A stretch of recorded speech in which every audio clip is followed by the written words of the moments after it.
Baik, saya ucapkan shalom Bapak Ibu yang diberkati Tuhan. Shalom. Shalom. Bagaimana kabar Bapak Ibu sepanjang minggu ini? Luar biasa. Coba pandang kiri kanannya, katakan kamu luar biasa hari ini.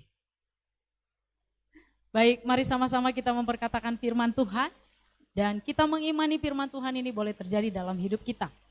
Dalam lindungan Allah, orang yang duduk dalam lindungan yang maha tinggi dan bermalam dalam naungan yang maha kuasa akan berkata kepada Tuhan, tempat perlindunganku dan kubu pertahananku, Allahku yang kupercayai. Sungguh dialah yang akan melepaskan engkau dari jerat penangkap burung, dari penyakit sampar yang busuk. Dengan kepaknya ia akan menudungi engkau, di bawah sayapnya engkau akan berlindung. Kesetiaannya ialah perisai dan pagar tembok. Engkau tak usah takut terhadap kedahsyatan malam, terhadap panah yang terbang di waktu siang, terhadap penyakit sampar yang berjalan di dalam gelap, terhadap penyakit menular yang mengamuk di waktu petang. Walau 1.000 orang rebah di sisimu dan 10.000 di sebelah kananmu, tetapi itu tidak akan menimpamu. Engkau hanya menontonnya dengan matamu sendiri dan melihat pembalasan terhadap orang-orang fasik. Sebab Tuhan ialah tempat perlindunganmu, yang maha tinggi telah kau buat tempat perteduhanmu. Malapetaka tidak akan menimpa kamu, dan tulah tidak akan mendekat kepada kemahmu. Sebab malaikat-malaikatnya akan diperintahkannya kepadamu untuk menjaga engkau di segala jalanmu. Mereka akan menatang engkau di atas tangannya, supaya kakimu jangan terantuk kepada batu. Singa dan ular tedung akan kau langkahi, engkau akan menginjak anak singa dan ular naga. Sungguh hatinya melekat kepadaku, maka aku akan meluputkannya. Aku akan membentenginya, sebab ia mengenal namaku.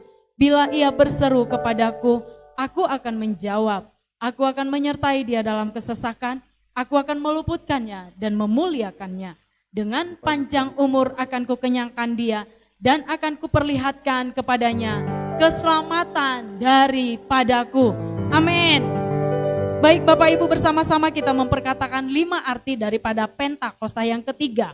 Pentakosta ketiga, 1. Pentakosta ketiga adalah pencurahan Roh Kudus yang dahsyat di zaman ini melebihi yang terjadi di Azusa Street. 2. Pentakosta ketiga akan mengakibatkan penuaian jiwa yang terbesar dan yang terakhir sebelum Tuhan Yesus datang kembali.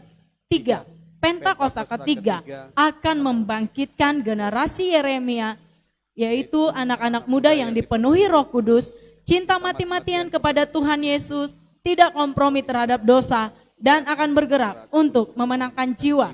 4.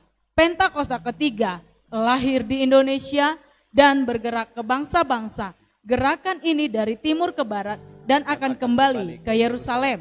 5. Pentakosta ketiga akan memberikan kuasa untuk menyelesaikan amanat agung Tuhan Yesus, dan setelah itu Tuhan Yesus datang kembali.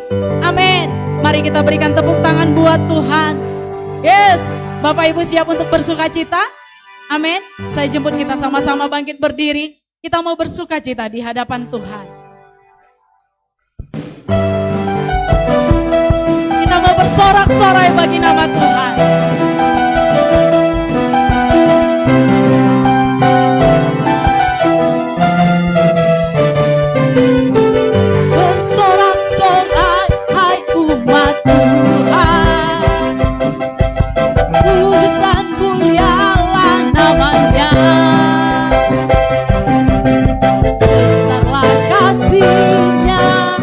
Ajaib perbuatannya, berkuasa selalu.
layak terima segala pujian bagi Dia, yes, yang bertahta surga bumi sujud menyembah di hadapannya bagi Dia yang meminta yang layak terima segala pujian bagi Dia yang bertahta surga bumi sujud menyembah di hadapannya surga bumi sujud menyembah di hadapannya surga bumi sujud menyembah di hadapannya.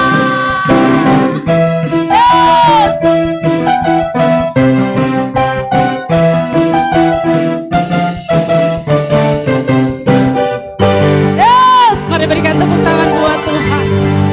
Haleluya. Baik Bapak Ibu yang diberkati Tuhan, sebelum duduk sama-sama kita nyatakan DNA gereja kita. Restorasi Pondok Daud adalah prajurit-prajurit Tuhan yang gagah perkasa, yang mempunyai gaya hidup, doa, pujian, dan penyembahan bersama-sama dalam unity siang dan malam, dan yang melakukan kehendak Bapa pada zaman ini. Yes, mari berikan tepuk tangan bagi Tuhan.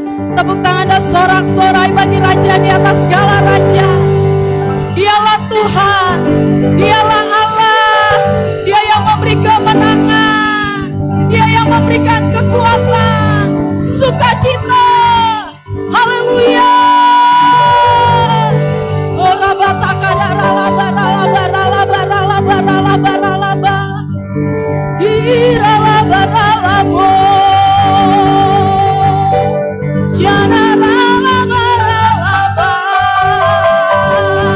Hati kami penuh dengan ucapan syukur, hati kami melimpah dengan sukacita, sebab Tuhan baik, Dia baik, sangat baik.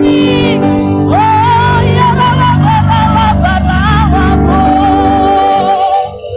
terima kasih Bapa, terima kasih. Ya ralabaralabo, ya ralabasyana ralabaralabaralaba. Mari kembali silakan duduk dalam hadirat Tuhan, Bapak Ibu yang diberkati Tuhan. Hati kami siap untuk menyembah Tuhan dari tempat ini. Dan kami mau bawa pujian penyembahan kami yang terbaik dari hati yang mengasihi Engkau ya Tuhan. Dari hati yang merindukan-Mu Bapa. Terima kasih Tuhan.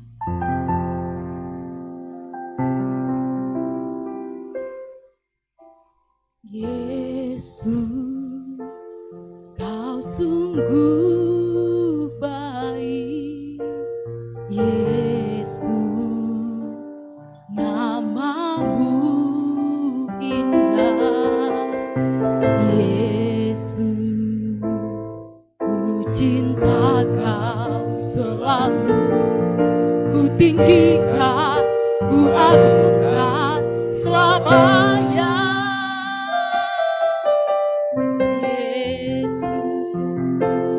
Kau sungguh baik, Yesus, nama-Mu indah. Yesus, ku cinta Kau selalu. Ku tinggikan, ku agungkan selamanya.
selalu sembahmu, Kau yang layak terima semua pujian, kemuliaan hanya bagi Tuhan. Mau memuji, ku selalu puji, ku mau ku selalu sembahmu, Kau yang layak terima semua pujian, kemuliaan hanya bagi Tuhan. Ini yang menjadi kerinduan hati kami, Tuhan. Kami mau senantiasa memuji dan meninggikan nama-Mu. Selama kami ada, kami mau memuji-Mu. Kami menyembah Tuhan.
Sampai seluruh hidup kami menyembah.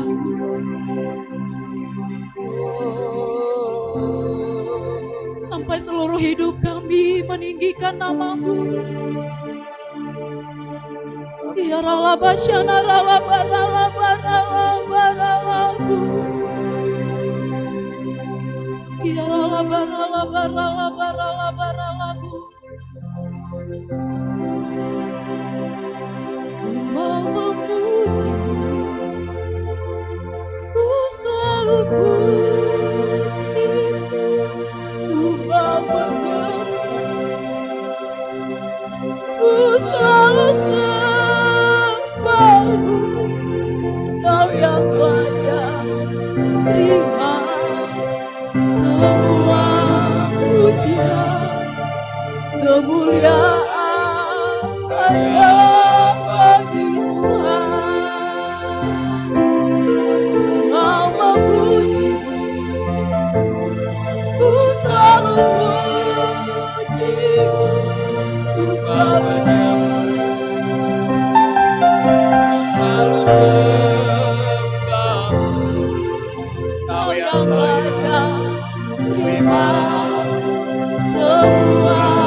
Yesuslah Tuhan, Dialah Allah.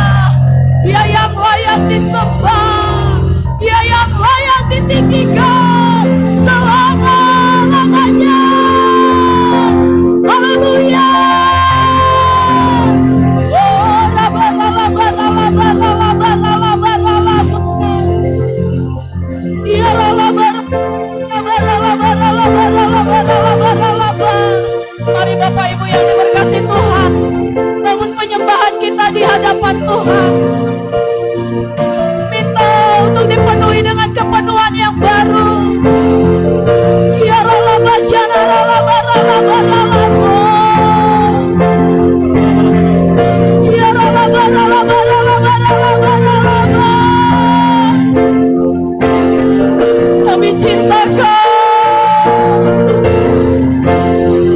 kami mengasihi-Mu.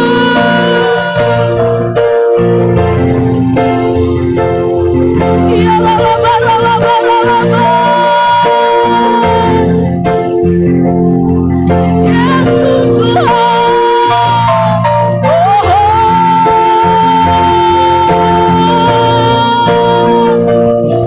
Ya laba laba laba laba laba.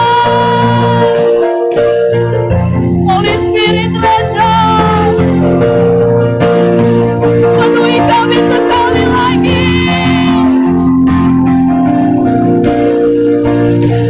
Ya laba laba, bawa kami tenggelam dalam hadirat-Mu. Ya laba laba laba laba laba laba. Ya laba laba laba laba laba. Mari berikan tepuk tangan buat Tuhan. Mari berikan sorak-sorai bagi Raja di atas segala raja. Haleluya. Haleluya. Yes. Yes. Memulihkan yang terluka, menyembuhkan yang menderita, menguatkan yang lemah, membebaskan yang terikat. Oh, laba laba laba laba laba laba. Jangan laba, Roh Kudus bekerja, Roh Kudus melawan, Roh Kudus penuhi kami. Biar laba laba laba laba laba. Segala pujian dan kemuliaan hanyalah bagimu, hanyalah untukmu. Segala pujian dan kemuliaan kini ku persembahkan di hadapan-Mu, Tuhan.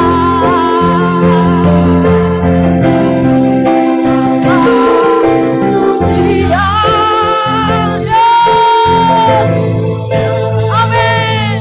Hanyalah bagimu, hanyalah untukmu. Segala pujian dan kemuliaan kini ku persembahkan di hadapan-Mu, Tuhan. Kami mengundang anak-anak untuk boleh maju ke depan. Segala pujian dan kemuliaan hanyalah bagimu, hanyalah untukmu. Segala pujian dan kemuliaan kini ku persembahkan di hadapan-Mu, Tuhan.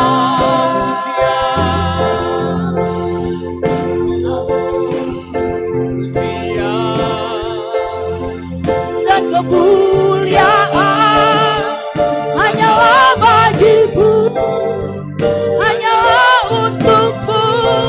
Segala pujian dan kemuliaan kini ku persembahkan di hadapan-Mu, Tuhan. Mari kita menyembah Tuhan, Bapak Ibu Saudara. Ora bara la bara la bara la basyana la bara la bara la bara la bara la bara la. Pujian kami hanya bagi Tuhan Yesus. Yes. Segala pujian kami hanya bagi-Mu. Ya la bara la bara la bara la bara la bara la. Segala pujian kami hanya bagi-Mu, ya Tuhan. Yes. Allah yang memberkati dan mengurapi kami, Allah yang memulihkan dan menyembuhkan kami.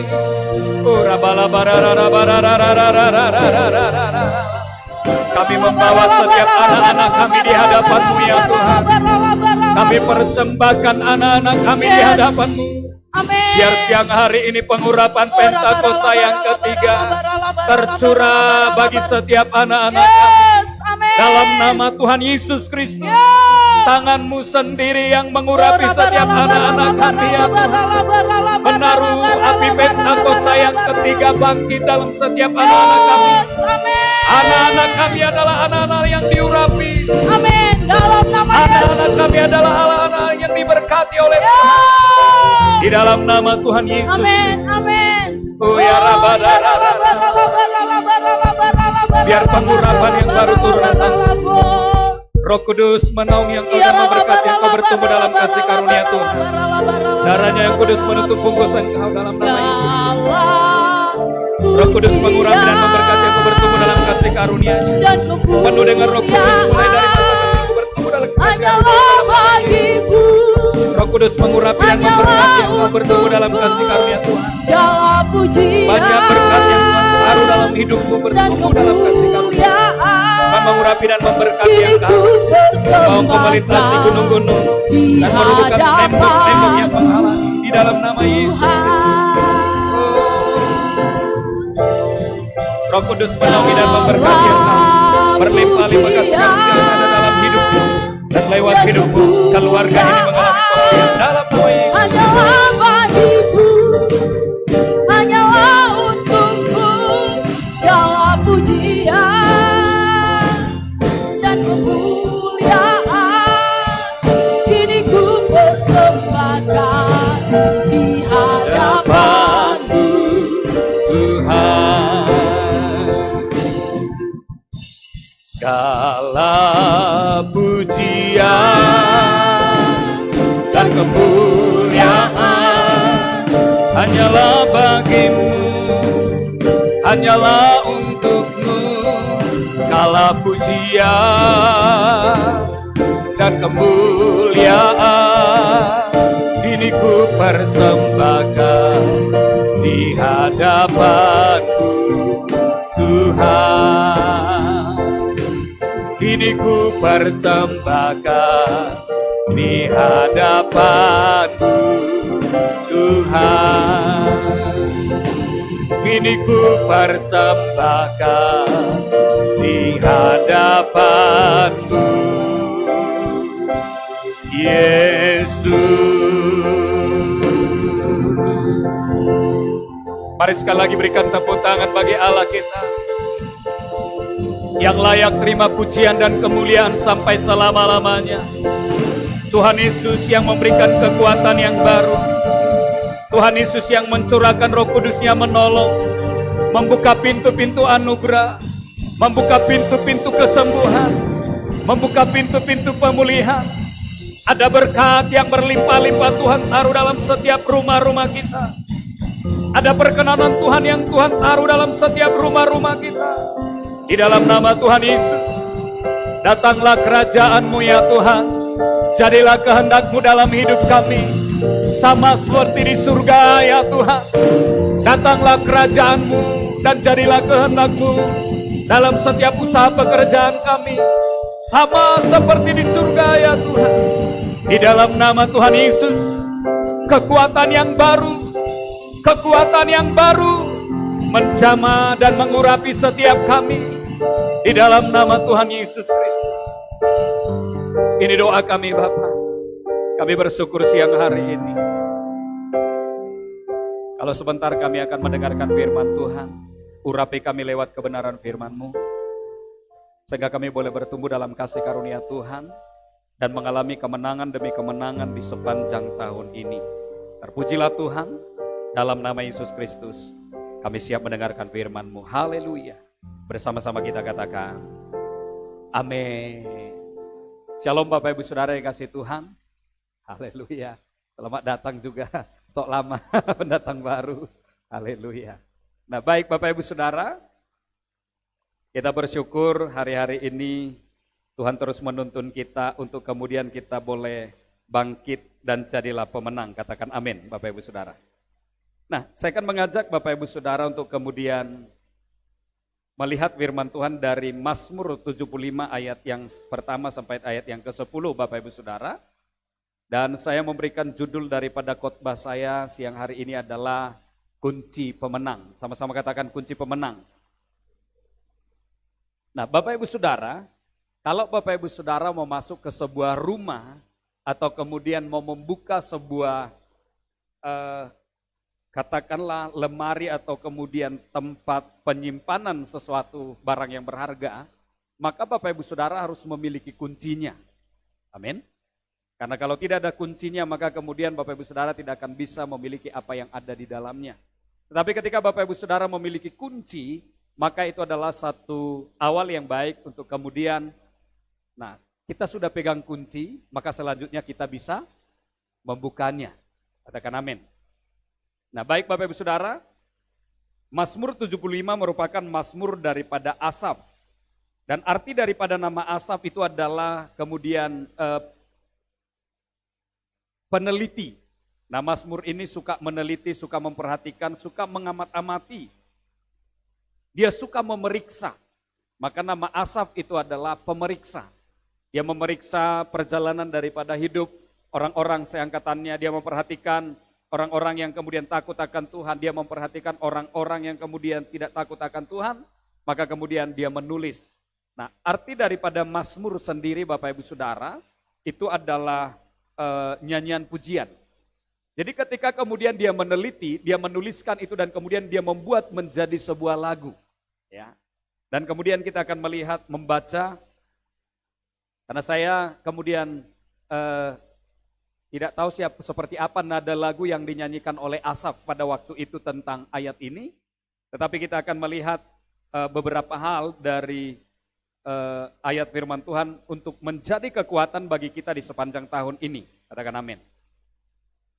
Ayat yang pertama kita mulai, untuk pemimpin biduan menurut lagu, jangan memusnahkan, Mazmur Asaf nyanyian. Kami bersyukur kepadamu ya Allah, kami bersyukur, dan orang-orang yang menyerukan namamu menceritakan perbuatan-perbuatanmu yang ajaib. Apabila aku menetapkan waktunya, aku sendiri akan menghakimi dengan kebenaran. Nah perhatikan di situ kata aku dibuat huruf besar, jadi itu berbicara tentang Tuhan ya. Artinya apabila Tuhan menetapkan waktunya, maka Tuhan sendiri akan menghakimi dengan kebenaran. Selanjutnya dikatakan bumi hancur dan semua penduduknya. Tetapi akulah yang mengokohkan tiang-tiangnya. Aku berkata kepada pembual-pembual, jangan membual. Dan kepada orang-orang fasik, jangan meninggikan tanduk. Jangan mengangkat tandukmu tinggi-tinggi.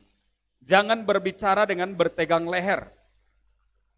Sebab bukan dari timur atau dari barat dan bukan dari padang gurun datangnya peninggian itu. Tetapi Allah adalah hakim, direndahkannya yang satu dan ditinggikannya yang lain. Sebab sebuah piala ada di tangan Tuhan, berisi anggur berbuih, penuh campuran bumbu. Ia menuang dari situ, sungguh ampasnya akan dihirup dan diminum oleh semua orang fasik di bumi.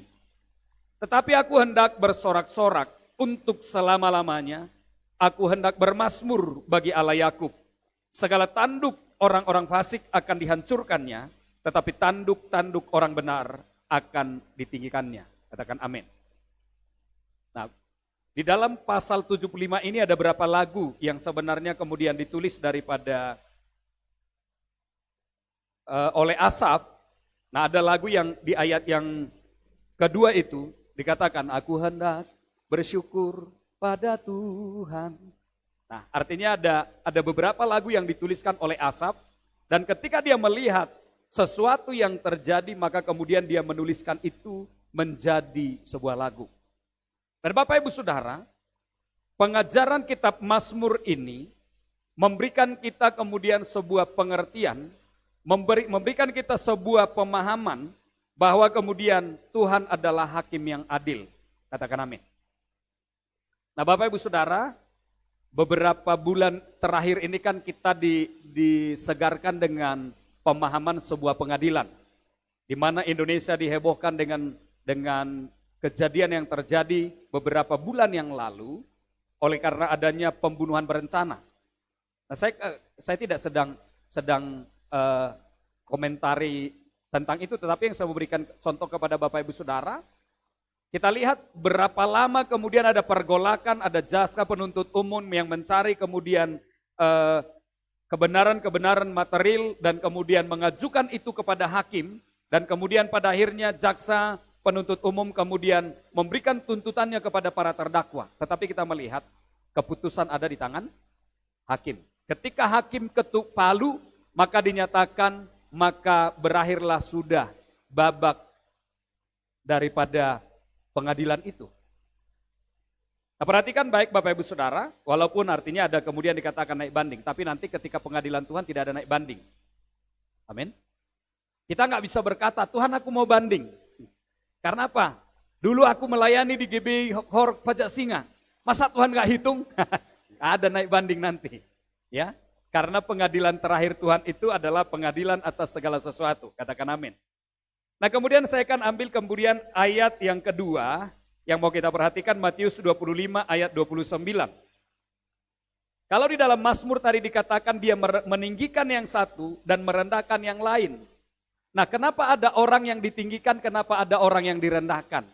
Saya mau berkata kepada Bapak Ibu Saudara, saya ulang kembali, neraka tidak pernah diciptakan Tuhan untuk orang-orang, untuk manusia, untuk ciptaannya itu. Tapi neraka tadinya diciptakan untuk iblis yang memberontak. Tapi apabila ada manusia ciptaannya itu yang masuk pada akhirnya nanti ke neraka, itu karena pilihan manusia itu sendiri. Maka Tuhan bilang direndahkannya yang satu dan ditinggikannya yang lain. Kenapa ada orang yang direndahkan dan kenapa ada orang yang ditinggikan? Nah kita akan melihat Bapak Ibu Saudara. Matius 25 ayat 29. Karena setiap orang yang mempunyai, kepadanya akan diberi, sehingga ia berkelimpahan. Tetapi siapa yang tidak mempunyai, apapun juga yang ada padanya, akan diambil daripadanya. Perhatikan dikatakan, kepada setiap orang yang mempunyai, akan diberikan supaya berkelimpahan. Tetapi kepada yang tidak mempunyai, apapun yang ada padanya akan diambil daripadanya. Kalau Bapak Ibu Saudara meneliti kisah daripada Injil ini, di atas Tuhan berbicara tentang bagaimana kemudian harusnya kita melipat gandakan talenta yang kita miliki. Katakan amin. Mengerjakan talenta yang Tuhan berikan kepada kita supaya kemudian itu menghasilkan berlipat kali ganda. Karena Bapak Ibu Saudara, Alkitab mencatat ada yang diberikan 5 talenta, ada yang diberikan 3, ada yang diberikan 2, dan ada yang diberikan 1. Yang 5 telah melipat gandakannya menjadi 10. Yang lainnya juga sudah melipat gandakannya, tinggal yang 1 yang tidak mau melipat gandakannya, dan kemudian dia mengubur talentanya itu. Dan ketika Tuhan itu datang dan kemudian dia berkata, aku tahu Tuhan adalah Tuhan yang kejam, yang menuai di tempat Tuhan tidak menabur, maka aku menyembunyikan talenta itu. Dan ayat ini muncul, Tuhan Yesus berkata, untuk itu karena setiap orang yang mempunyai, artinya orang yang mampu melipat gandakan atau mempergunakan karunia Tuhan, anugerah Tuhan dalam hidupnya, maka kepadanya akan semakin Tuhan tambahkan kepercayaan. Katakan amin. Tetapi bagi orang yang tidak bisa dipercaya, maka apa yang ada padanya juga akan diambil. Nah, perhatikan baik Bapak Ibu Saudara, bahkan kemudian ayat selanjutnya mencatat, Tuhan itu berkata, tangkaplah orang ini, masukkan dia ke dalam kegelapan, maka dikatakan disitulah nanti akan terdapat ratap dan kertak gigi. Tapi pernah suatu saat ketika kemudian guru sekolah minggu mengajar firman itu kepada anak-anak, tiba-tiba seorang anak kecil bersuka cita. Dia berkata, yes. Kakak guru sekolah minggunya bertanya, kenapa kamu bersuka cita? Kan tadi kakak bilang di sana kegelapan dan di sana terdapat ratap dan kertak gigi. Ya, berarti opungku nggak masuk ke sana. Kakak guru sekolah minggunya bertanya, kenapa opungmu nggak masuk ke sana? Karena opungku sudah tidak ada giginya. Sudah habis semua giginya, jadi tidak ada lagi kertak giginya di sana. Tapi bukan itu maksudnya Bapak Ibu Saudara. Ya. Perhatikan baik, nah kita akan melihat 5 orang yang kemudian saya ambil 3 dari perjanjian lama dan 2 dari perjanjian baru. yang akan menjadi contoh bagi kita, bagaimana mereka kemudian mengalami kemenangan demi kemenangan dalam hidupnya. Karena ada kunci yang mereka punya, sehingga kemenangan Tuhan percayakan ada dalam hidupnya.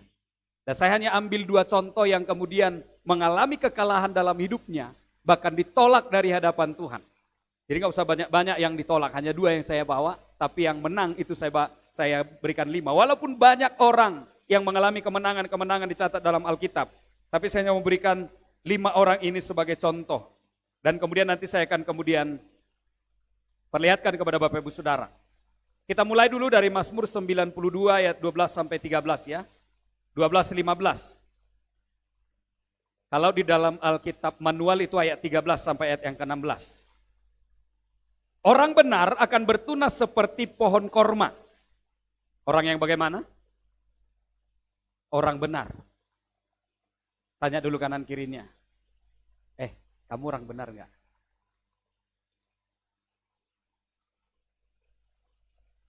Jawab bilang ini, enggak benar-benar amat sih.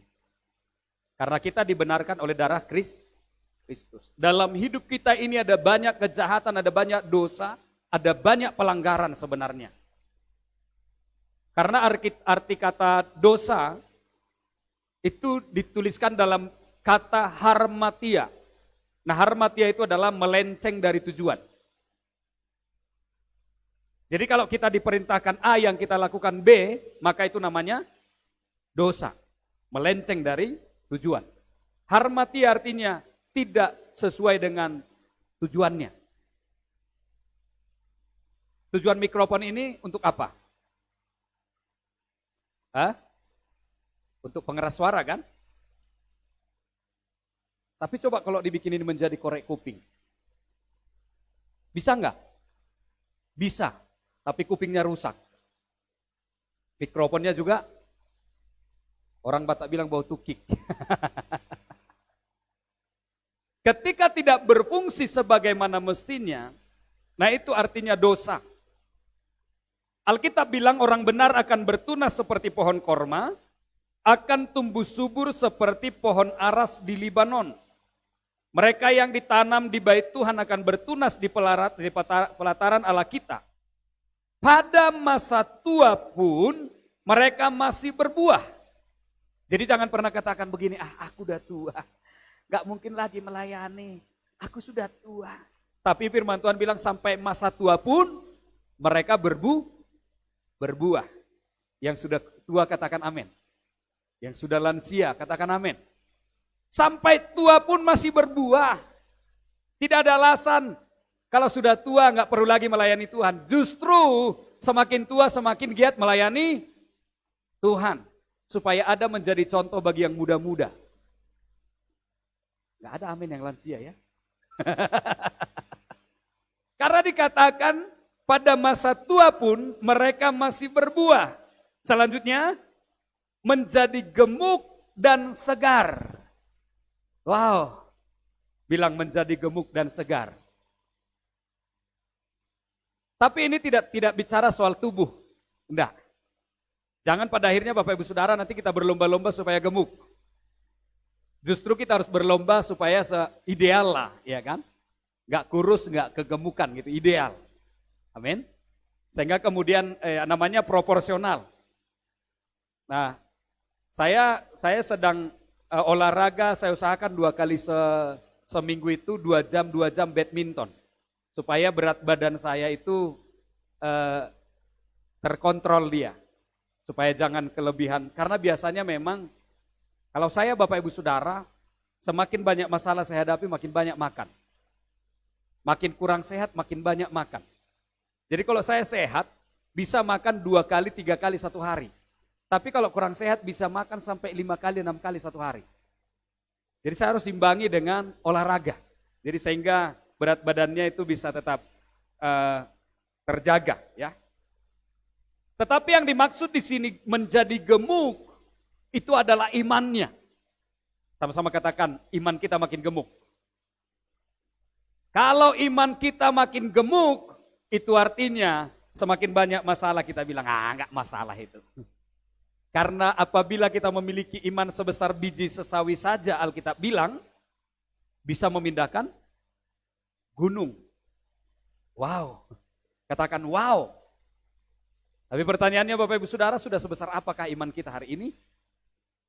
Sebesar gunung atau sebesar biji sesawi? Karena ironinya banyak orang Kristen berangan-angan memiliki iman sebesar gunung, tapi masalah sebesar biji sawi nggak bisa dipindahkan. Tetapi kita harus kemudian benar-benar memiliki iman itu. Berbuah menjadi gemuk dan segar. Wow. Lihat dulu kanan kirinya, masih segar? Masih fresh? Atau kemudian resesi sudah mulai menambah kerutan di wajah? Sudah mulai tambah garis-garis. Sehingga wajahnya boros. Usia masih 17, tapi kelihatan 71. Itu di luar sana, di sini nggak ada. Karena kita sudah bersuka cita dan disegarkan dalam hadirat Tuhan, katakan amin. Kemudian dikatakan, untuk apa kita berbuah dan gemuk dan segar? Untuk memberitakan bahwa Tuhan itu benar. Bahwa ia gunung batuku dan tidak ada kecurangan padanya. Ada orang kemudian hidup terus di dalam dosa, tetapi sangat yakin dia masuk surga. Untuk itulah kita ada hari ini untuk memberitahu kepada dunia bahwa Tuhan itu benar. Katakan amin. Ada orang berangan-angan mau masuk ke dalam kerajaan sorga, tapi kelakuannya tidak diperbaiki. Ada orang sudah sangat yakin masuk sorga, tapi kemudian kejahatan yang diperbanyak. Untuk itulah kita ada siang hari ini, supaya kita bisa memberitakan bahwa Tuhan itu benar. Katakan amin. Bahwa Tuhan itu adalah hakim yang adil. Bapak Ibu Saudara, kita melihat begini, salah satu contoh kemurahan yang Tuhan berikan itu bahkan dalam hukum dunia kita bisa belajar. Karena ada dua terdakwa yang dinyatakan eksekutor. Satu masih muda, satu kemudian sudah berumur gitu ya. Satu jenderal, satu pangkat terendah. Bahkan yang menjadi eksekutor utama adalah yang paling muda. Tapi perhatikan, dia mendapatkan hukuman yang paling ringan dan dikembalikan kepada tugasnya. Dia tetap bisa menjadi anggota Polri. Tapi yang satu mendapatkan hukuman mati, bahkan dicopot. Apa yang ada padanya pun diambil semua. Perhatikan baik Bapak Ibu Saudara. Bukankah dua-duanya ini sama-sama pembunuh? Tapi kenapa yang satu diberikan pengampunan yang begitu besar? Dua-duanya harusnya ini adalah hukumannya hukuman mati. Tapi perhatikan, nilai sebuah kebenaran, nilai sebuah kejujuran, bahkan di hadapan manusia pun itu diperhitungkan. Di hadapan hakim dunia pun itu diperhitungkan. Dan perhatikan, Allah kita dikatakan adalah hakim yang adil, dan dia adalah Allah yang benar. Maka dia akan kemudian menyatakan kebesaran-kebesarannya dalam hidupmu ketika kemudian engkau berusaha. Dengar baik Bapak Ibu Saudara, Yesus Kristus sudah mati untuk dosa-dosa kita, tetapi kita harus berusaha untuk hidup dalam kebenaran. Katakan amin. Jangan berkata begini, nanti Tuhan ampuninya itu. Kalau engkau tahu kau kapan mati. Kalau enggak tahu, pas lagi berdosa-berdosanya tiba-tiba langsung meot, langsung dibilang dison maradian. Maka kapan mau memperbaikinya? Sekiranya seperti orang yang disalib di sebelah Tuhan Yesus, dan kemudian dia berkata, Tuhan ingatlah akan aku ketika engkau datang nanti sebagai Raja. Yang paling enak memang dia. Karena Tuhan Yesus bilang, hari ini juga engkau akan bersama-sama dengan aku di Firdaus. Sudah kena hukuman mati, tiba-tiba ada kemurahan. Pas detik-detik terakhir dia mau mati, ada pengampunan. Itu karena dia tahu. Dia paham siapa yang ada di sampingnya. Itu adalah juru selamat. Tapi satu lagi yang di sampingnya, sebelahnya, dia malah bilang, kalau benarnya engkau Tuhan, turunkanlah dirimu dari situ, turunkan kita dari sini. Tapi kenapa kau disalibkan? Aku juga disalibkan. Orang yang punya iman di sebelahnya berkata, walaupun dia penjahat, kemudian dia berkata, Jangan engkau berbicara seperti itu. Kita ada di sini karena kejahatan kita. Tapi dia ada di sini bukan karena kejahatannya. Perhatikan, iman membenarkan orang tersebut. Ada 5 orang contoh yang akan perlu kita pelajari. Bagaimana kita kemudian memperoleh kunci kemenangan tahun ini. Yang pertama, Yosua. Bukan Yosua Huta Barat ya. Bukan karena tadi saya sedang bicarakan tentang itu kemudian saya ambil kitab Yosua, enggak. Tapi Yosua, arti daripada Yosua, namanya Yehesua, itu adalah Tuhan Juru Selamatku. Yosua ini punya prinsip hidup yang kokoh. Ketika bangsa Israel keluar dari Mesir ke tanah Kanaan, Yosua ada di sana. Ketika orang Israel bersungut-sungut, ketika air di Mara dan Meriba itu pahit, Yosua ada di sana, tapi dia tidak ikut bersungut-sungut. Ketika orang Israel kelaparan tidak ada makanan, Yosua ada di sana, tapi Yosua tidak ikut. Ketika bangsa Israel membuat patung lembu tuangan menjadi Allah di depan mereka, Yosua ada di sana, tapi Yosua tidak ikut dengan mereka. Karena Allah mencatat, kemudian Alkitab memberitahu kepada kita, Yosua memiliki prinsip hidup yang kokoh.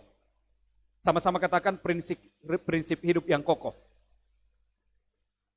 Artinya tidak gampang terombang ambing. Ada ngomong dari sini, iya, bagikin. Oh, bagi. Datang lagi sih. Oh, sangelak. Bagikin. Berubah lagi. Itu namanya bunglon. Jangan ada orang Kristen menjadi Kristen bunglon. Minggu dia Kristen, malam dia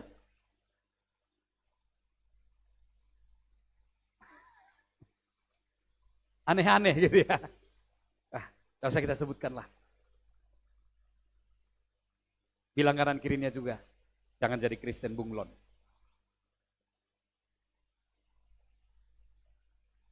Kristen bunglon itu kemana saja masuk. Bertemu dengan orang benar, benar dia. Oh, begini. Ya. Bertemu dengan orang jahat, jahat dia. Isi kaman tipun gundari. Sekai terberapa bagian kita. Perhatikan baik Bapak Ibu Saudara. Yosua punya prinsip hidup yang kokoh. Kita lihat Yosua 24 ayat yang ke-15. Di sini terlihat kekokohan daripada prinsip daripada Yosua tentang hidupnya kepada Tuhan. Tetapi jika kamu anggap tidak baik untuk beribadah kepada Tuhan, pilihlah pada hari ini kepada siapa kamu akan beribadah. Allah yang kepadanya nenek moyangmu beribadah di Sungai Efrat, silahkan. Atau Allah orang Amori yang di negerinya kamu diami ini, silahkan. Tapi kemudian Yosua bilang, tetapi aku dan seisi rumahku, kami akan beribadah kepada Tuhan. Bisakah kita memiliki prinsip hidup seperti Yosua? Aku dan seisi rumahku, kami akan beribadah kepada Tuhan. Mulai dari rumah kita. Katakan amin. Jangan berpikir tentang orang lain. Jangan berpikir tentang terlalu jauh dulu tentang sorga, tapi kemudian di dalam keluarga kita tidak kemudian punya prinsip hidup. Yosua mengajarkan kepada kita betapa pentingnya punya prinsip hidup yang kokoh, yang tidak diombang-ambingkan oleh orang lain. Ada jutaan orang yang kemudian memberontak di sekelilingnya. Ada jutaan orang Israel yang kemudian hidup sesuka-sukanya. Tetapi kemudian Yosua bilang, kalau kamu mau beribadah kepada Allah orang Amori, silahkan.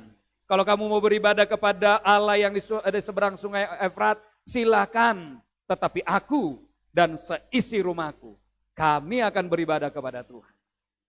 Bisakah itu menjadi keputusan kita hari ini? Dan kemudian kita berkata, aku dan seisi rumahku, kami akan beribadah kepada Tuhan. Itu artinya, ada usaha yang akan kita kerjakan untuk itu. Katakan amin. Yang kedua adalah Kaleb. Kaleb adalah orang yang satu angkatan dengan Yosua. Arti daripada nama Kaleb adalah gagah berani. Tetapi walaupun dia gagah berani, dia seorang pahlawan yang hebat, bahkan sampai masa umur 80 tahun, dia masih berperang, maka kemudian perhatikan baik. Kaleb adalah orang yang memiliki hati yang mengikut Tuhan sepenuh hati. Sama-sama katakan mengikut Tuhan sepenuh hati. Tidak setengah-setengah Bapak Ibu Saudara. Setengah kemudian kakinya di Tuhan, setengah lagi kakinya di hantu. Ditarik-tarik ini. Dungna kari terbelah dua. Ngak. Kalau ditarik dari sini. Itu tidak hidup. Kita akan hidup dalam ketidaktenangan karena kenapa? Engkau tidak bisa berdiri sebelah di kebenaran dan berdiri sebelah lagi di kejahatan. Maka engkau harus memilih apakah engkau mau mengasihi Tuhan dengan sepenuh hati. Bilangan 14 ayat 24. Tetapi hambaku Kaleb, karena lain jiwa yang ada padanya, dan ia mengikuti aku dengan sepenuh hati. Bukan kelainan jiwa ya. Lain jiwa yang ada padanya. Ini firman Tuhan berkata, ia mengikut aku dengan sepenuh hati.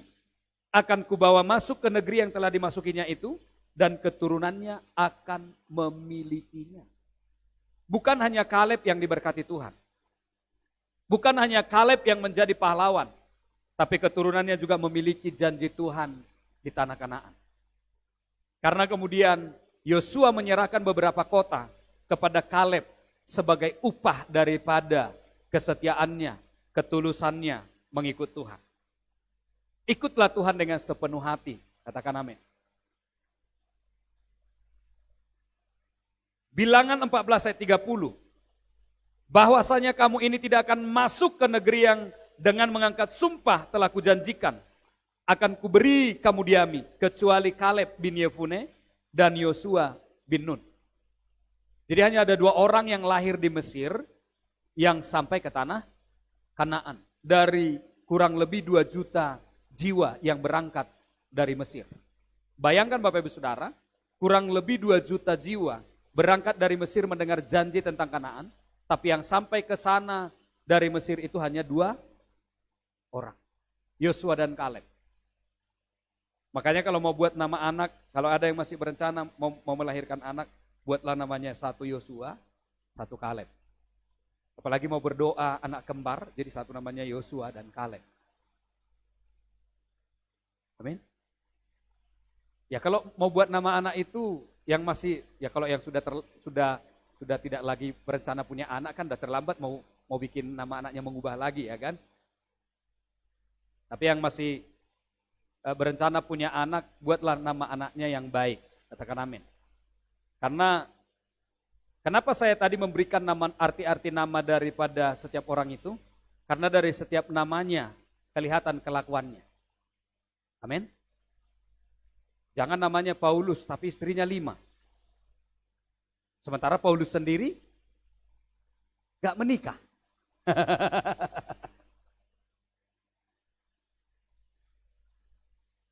Jangan namanya Andreas tapi bom bunuh diri. Perhatikan Bapak Ibu Saudara. Kalau kita baca tentang kisah daripada 2 orang ini menarik. Tapi kemudian yang pertama adalah memiliki prinsip yang kokoh. Yang kedua mengasihi Tuhan dengan sepenuh hati. Yang ketiga adalah Daud. Arti daripada Daud itu adalah detak jantung Tuhan. Karena Tuhan bilang begini, aku telah menemukan Daud bin Isai, seorang yang berkenan di hatiku. Dan arti daripada Daud itu, David itu artinya adalah detak jantung hati Tuhan. Kenapa sampai kemudian Daud itu detak jantung hati Tuhan? Karena Bapak Ibu Saudara, Daud ini banyak dilupakan orang. Pada masa-masa persiapannya sebelum dia menjadi raja, dia banyak disepelekan, dia banyak dilupakan orang. Bahkan orang terdekatnya, keluarganya, abang-abangnya tidak memperhitungkan dia. Bapaknya tidak memperhitungkan dia. Perhatikan baik, ketika bapaknya menyuruh Daud mengantarkan makanan, perbekalan kepada abang-abangnya yang sedang berperang. Karena abang-abangnya adalah panglima-panglima. Maka ketika dia di medan perang, ketika dia bertanya, siapa itu? Apa yang dibilang orang itu? Kemudian abangnya bilang, udah ku tahu maksud jahat hatimu. Kau datang ke sini kan mau lihat-lihat kau kan? Bayangkan abangnya sendiri yang diantari makanannya sendiri gak percaya melihat Daud. Maka Daud menyingkir, dia bilang, enggak, aku hanya cuma nengok, cuma nanya kok. Dia pindah. Dia tanya lagi, itu peristiwa ketika Goliat meremehkan pasukan Israel. Tapi apa yang terjadi? Orang yang dianggap remeh ini, orang yang dianggap rendah ini, itulah yang membunuh Goliat. Makanya Bapak Ibu Saudara, jangan pernah menganggap rendah siapapun. Jangan-jangan suatu saat dia yang akan menolongmu. Amin. Jangan pernah bilang, miskin sekalipun dia. Jangan-jangan suatu saat ketika engkau butuh, dari dia pertolongan yang bisa engkau dapatkan. Daud adalah orang yang memiliki hubungan yang intim dengan Tuhan. Dia tidak memimpin pujian di depan jemaat yang ribuan. Tapi dia memimpin pujian di tengah-tengah domba dan kambing. Domba dan kambingnya tidak nyanyi, tapi yang bek. Ketika kemudian Daud bernyanyi, domba dan kambinglah yang ada di sekelilingnya. Tapi ada satu pribadi yang menikmati doa pujian penyembahan itu dari sorga. Sehingga sebelum dia diurapi, Tuhan bilang, aku sudah menemukan Daud bin Isai. Dari tempat dia terasing itu, Tuhan mendengarkan kedekatannya dengan Tuhan. Karena Daud dalam kebiasaan hidupnya dimanapun dia selalu memuji menyembah Tuhan, memuji menyembah Tuhan. Katakan amin. Makanya Bapak Ibu Saudara, biasakan dimanapun kita, nyanyikanlah nyanyian-nyanyian pujian kepada Tuhan. Katakan amin. Jangan nyanyian-nyanyian katonang. Apalagi nyanyian-nyanyian putus asa. Orang Batak banyak nyanyinya nyanyian-nyanyian putus asa. Ya doina di jalon daudui. Putus asa. Orang tuanya yang disesali. Orang Karo bilang, padan kue, padan kue. Beberapa waktu yang lalu ada seorang teman mengirim pesan, dia adalah worship leader, pemimpin pujian. Di sebelah rumahnya katanya ada kedetuak. Awalnya dia terkesima mendengar di kedetuak bapak-bapak main gitar kemudian nyanyi, hidup ini adalah kesempatan. Kemudian keluar dia lihat dari pagar, di kedetuak juga orang nyanyi di laguan rohani. Kemudian di medley dengan ku kan berdiri di tengah badai walaupun tua di depan. Tapi dia bilang begini, yang membuat dia terkejut adalah lagu ketiganya. Ai parumaimi pertangah pudi-pudi. Disambung dari hidup kesempatan, kemudian bukan berdiri di tengah badai, lagu ketiganya parumaimi pertangah pudi-pudi. Tahu artinya? Yang orang Batak pasti tahu. Di medley lagunya 3, tapi yang ketiga aneh lagunya. Itu karena tua di depan. Kalau Alkitab di depan tadi nggak sampai ke sana. Ya, perhatikan baik Bapak Ibu Saudara. Yang ketiga adalah bangunlah hubungan yang intim dengan Tuhan di dalam kesendirian kita. Katakan amin. Di rumah kita nyanyilah lagu rohani. Ketika kita mengalami tantangan, nyanyilah lagu-lagu yang menguatkan kita. Jangan lagu-lagu yang membuat kita kemudian makin sedih-sedih. Boleh, karena dalam nyanyi juga kita bisa sampai nangis kan. Tapi kalau ketika kita lemah kita berkata, engkaulah kekuatanku. Daripada kita kemudian menyesali hidup. Seperti Ayub, kenapa aku tidak mati sebelum lahir. Ini kan penyesalan hidup, keputusasaan. Tapi Daud Baca nanti kitab Mazmur. Ketika dia terdesak dengan musuh, dia nyanyi. Ketika dia diberkati, dia nyanyi. Ketika kemudian dia butuh pertolongan, dia nyanyi. Maka kemudian kemenangan ada di dalam kehidupan daripada Daud. Yang keempat, orang yang keempat adalah Simon Petrus. Simon Petrus, arti daripada Simon Petrus adalah batu karang. Bukan batu karang yang dipayung maksudnya ya. Kampungnya Marga Bangun, bukan. Bukannya Ribu ya. Batu karang itu artinya batu yang kokoh, batu yang kuat. Memang Petrus memiliki prinsip yang kokoh. Walaupun pada awalnya itu prinsip yang salah. Karena ketika Tuhan Yesus bilang anak manusia akan disalibkan, menderita dan mati dan akan kemudian bangkit pada yang ketiga. Petrus langsung tarik Tuhan Yesus ke samping. Guru, jauhlah daripadamu yang begitu. Kalau kau mati, aku duluan. Tapi ketika Tuhan Yesus ditangkap, Simon Petrus, perempuan yang ngomong, bukankah ini salah satu daripada muridnya? Enggak ngerti aku yang kamu bilang itu. Sumpah gak kenal aku dengan dia. Sebenarnya dia mempunyai antusias yang besar, tetapi masih dalam posisi yang salah. Tapi ketika dia mengalami perjumpaan dengan Tuhan secara pribadi, maka yang keempat ini adalah alami perjumpaan secara pribadi dengan Tuhan. Katakan amin. Ketika kemudian Simon Petrus mengalami perjumpaan secara pribadi dengan Tuhan, maka kemudian kekokohannya itu sampai di hadapan salibnya. Walaupun tidak dicatat di dalam Alkitab, tapi sejarah daripada orang Israel mencatat, buku-buku sejarah orang Kristen mencatat bahwa Simon Petrus disalibkan dengan kepala terbalik, kepala ke bawah. Dan kemudian Simon Petrus berkata, kalau guruku disalibkan dengan kepala ke atas, aku tidak layak disalibkan seperti itu, salibkanlah aku dengan kepala ke bawah. Bayangkan, di depan salib pun dia masih punya permintaan yang tegas. Akhirnya dia disalibkan dengan kepala terbalik. Yang terakhir Bapak Ibu Saudara, kalau yang pertama tadi miliki prinsip hidup yang kokoh. Yang kedua, kasihi Tuhan dengan sepenuh hati. Yang ketiga, bangun keintiman dengan Tuhan. Yang keempat, miliki kehidupan yang kokoh, yang kuat, yang tegas di hadapan Tuhan.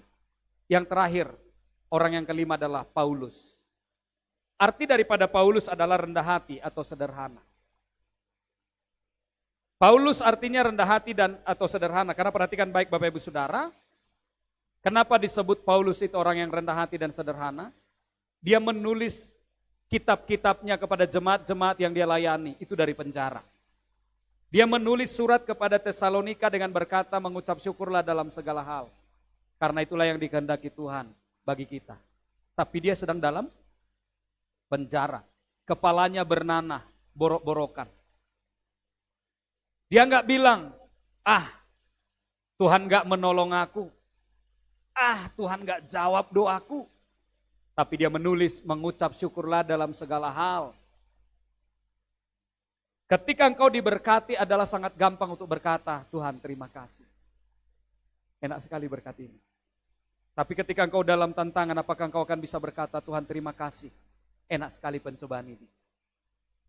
Tapi saya selalu mengajar Bapak Ibu Saudara, kalau Bapak Ibu Saudara sering ikut doa puasa dengan saya selalu kemudian berdoa dan berkata, Tuhan terima kasih ketika Tuhan izinkan kami menghadapi tantangan.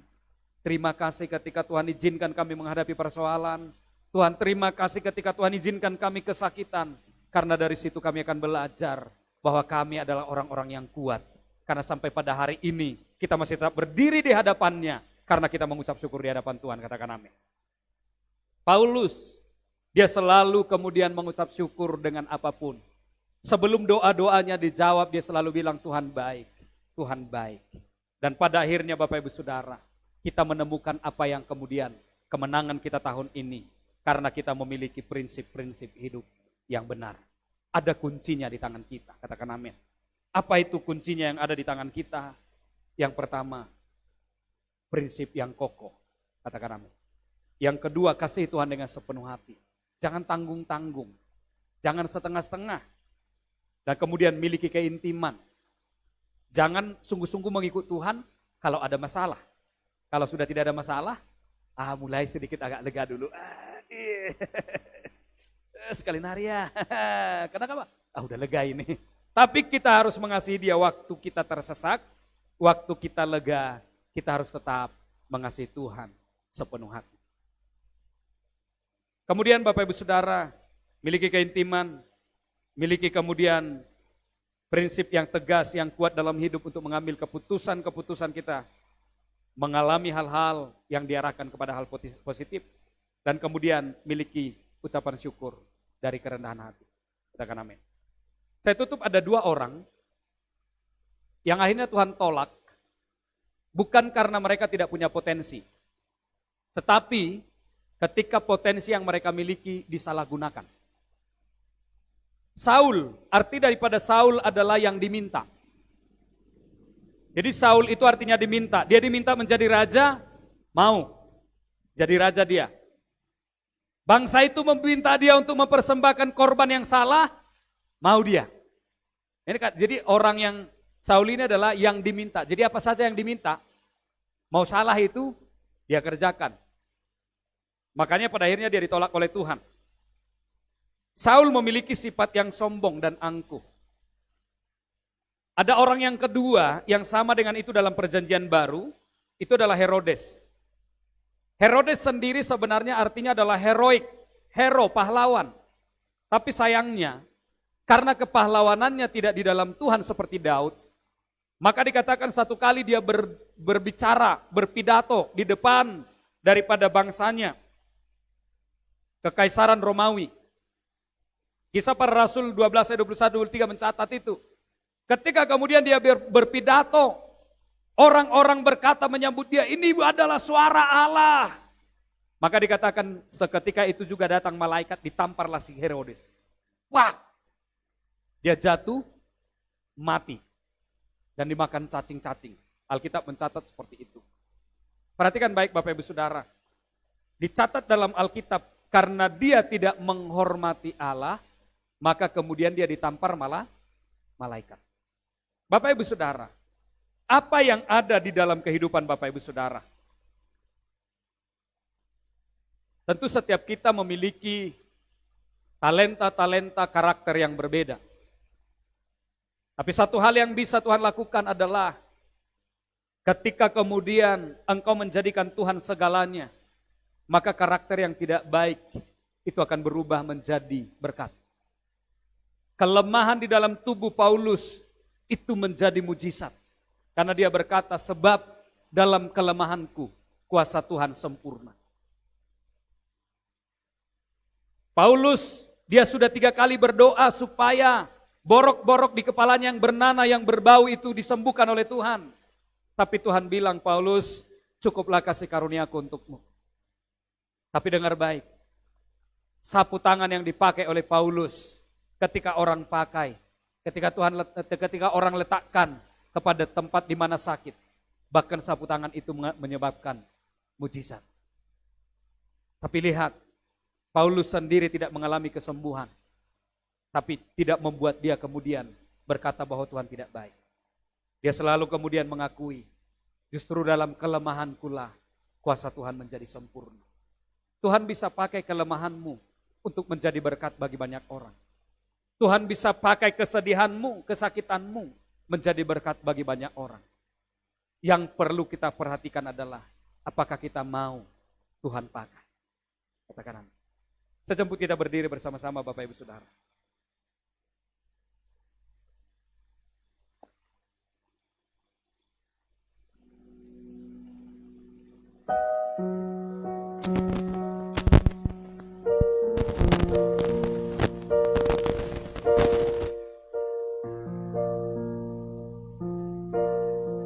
Bapak Ibu Saudara yang dikasihi oleh Tuhan Yesus, kita bersyukur punya Tuhan yang luar biasa. Kita punya Tuhan yang sangat baik. Bahkan Dia yang sanggup mengubah setiap kelemahanmu menjadi berkat.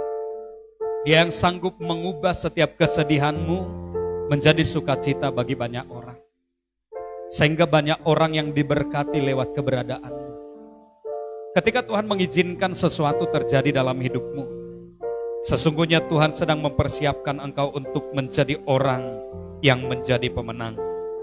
Ketika engkau memiliki 5 kunci untuk menjadi pemenang tahun ini, maka resesi ekonomi, resesi global bukan ancaman yang menakutkan bagimu, tapi itu akan menjadi, Tuhan ubahkan menjadi berkat. Tuhan akan ubahkan setiap kesedihan-kesedihanmu akan menjadi keberhasilan. Seperti Tuhan menolong Yosua, seperti Tuhan menggenapi janjinya kepada Kaleb, seperti Tuhan memberkati Daud, bahkan menggenapi janji-janjinya kepada Daud. Seperti Tuhan memberkati Simon Petrus, seperti Tuhan memberkati Paulus dan menjadi berkat bagi banyak bangsa. Maka Tuhan juga mempersiapkan setiap saya dan Bapak Ibu Saudara dengan apa yang kita punya dalam hidup kita. Tuhan mau memakai engkau menjadi berkat-Nya. Ketika engkau menyerahkan hidupmu, ketika engkau menyerahkan hidupmu kepada Tuhan dan berkata, Tuhan, ini aku, apa yang engkau inginkan dariku Tuhan, aku mau persembahkan di hadapan-Mu. Apa yang engkau inginkan dari dalam hidupku Tuhan, aku ingin persembahkan bagimu. Maka engkau akan melihat tangan Tuhan sedang turun tangan mengurapi engkau. Tuhan sedang menaruh tangannya di atas kepalamu dan menaruh tangannya bagimu, memberkati dan mengurapi engkau. Dengar, hari ini ada mujizat yang Tuhan kerjakan dalam hidupmu. Ada mujizat yang Tuhan kerjakan dalam rumah tanggamu.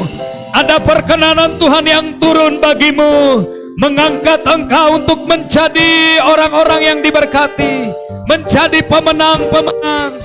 Tahun 2023 adalah tahun kemenangan bagimu, adalah tahun kemenangan bagimu, adalah tahun mujizat bagimu, adalah tahun perkenanan bagimu. Oh,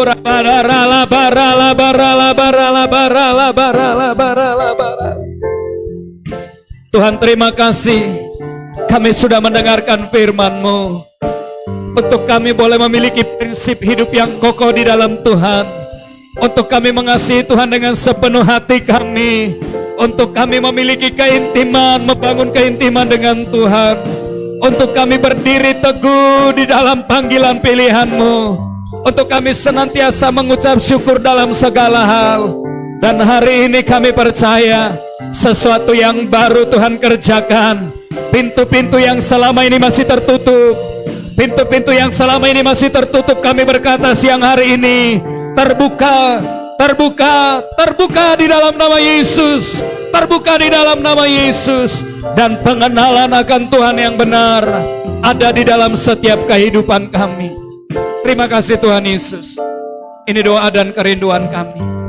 Urapi dan berkati kami dalam perjalanan hidup kami, untuk menjadi pelaku-pelaku daripada firman dan menikmati janji-janji Tuhan yang begitu luar biasa di dalam hidup kami. Kami bersyukur untuk firman-Mu, dalam nama Yesus Kristus. Bersama-sama kita katakan amin. Silakan duduk Bapak Ibu Saudara, sambil kita mempersiapkan taburan kita Bapak Ibu Saudara. Ada beberapa pengumuman bagi kita. Yang pertama Bapak Ibu Saudara, mari bergabung dengan ibadah kul yang terdekat dengan alamat Bapak Ibu Saudara. Dan yang kedua, setiap hari Sabtu ada ibadah doa puasa di tempat ini jam 10 pagi sampai jam 12. Dan kami mengundang Bapak Ibu Saudara untuk boleh bersama-sama, kemudian kita berdoa dan terus kita berdoa Bapak Ibu Saudara. Ada beberapa hal yang perlu kita doakan. Yang pertama adalah karena tahun 2023 dunia akan masuk dalam resesi ekonomi yang besar. Dan yang kedua, tahun 2024 ada momen pilkada ya, yang perlu kita topang di dalam doa, sehingga kemudian keamanan dan kenyamanan terjadi atas bangsa kita. Dan Bapak Ibu Saudara, hari ini kita memberikan 2 kali persembahan. Yang di kantong merah adalah untuk kemudian sewa gedung kita. Dan Bapak Ibu Saudara, persembahan-persembahan umum boleh Bapak Ibu Saudara masukkan ke dalam kotak persembahan. Mari kita memberikan dengan penuh sukacita, dan biar kita kemudian akan mengakhiri ibadah kita juga siang hari ini.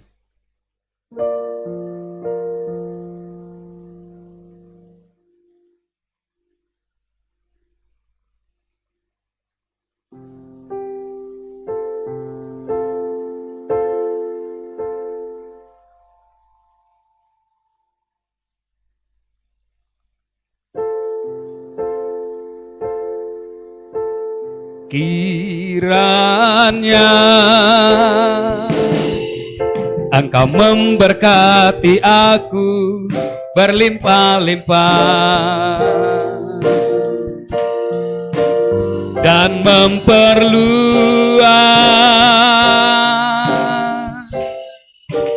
daerahku,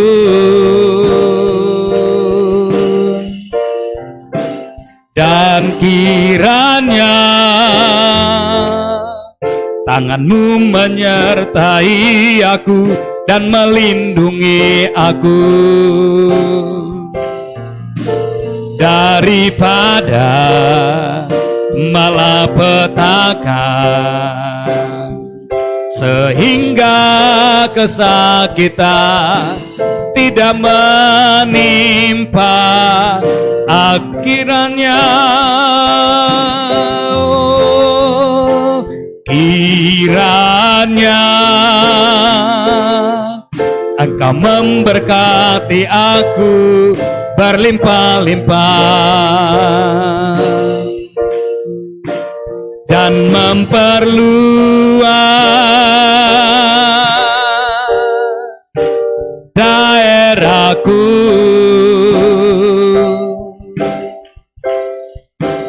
dan kiranya tangan-Mu menyertai aku dan melindungi aku daripada malapetaka, sehingga kesakitan tidak menimpa aku.